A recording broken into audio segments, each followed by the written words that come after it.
સુરતના વેડ રોડ પર આવેલી એક મોબાઈલની દુકાનમાં ચોરીની ઘટના સામે આવી છે. તસ્કરો દુકાનનું શટર તોડી દુકાનમાંથી લાખોની મત્તા ચોરી કરી ગયા હોવાનું જાણવા મળ્યું છે.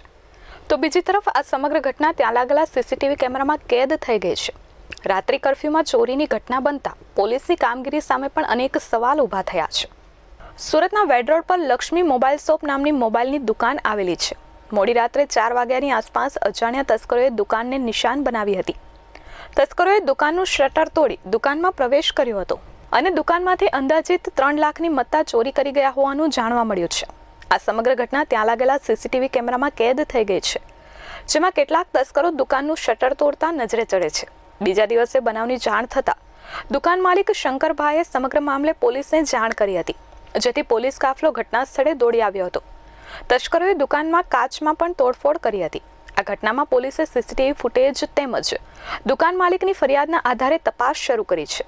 ઉલ્લેખનીય છે કે રાત્રિ કર્ફ્યુના સમયમાં તસ્કરો બિંદાસપણે ચોરીની ઘટનાને અંજામ આપતા પોલીસની પેટ્રોલિંગ પર પણ સવાલ ઉઠી રહ્યા છે. મયુર ઠક્કર, S24 ન્યૂઝ, સુરત.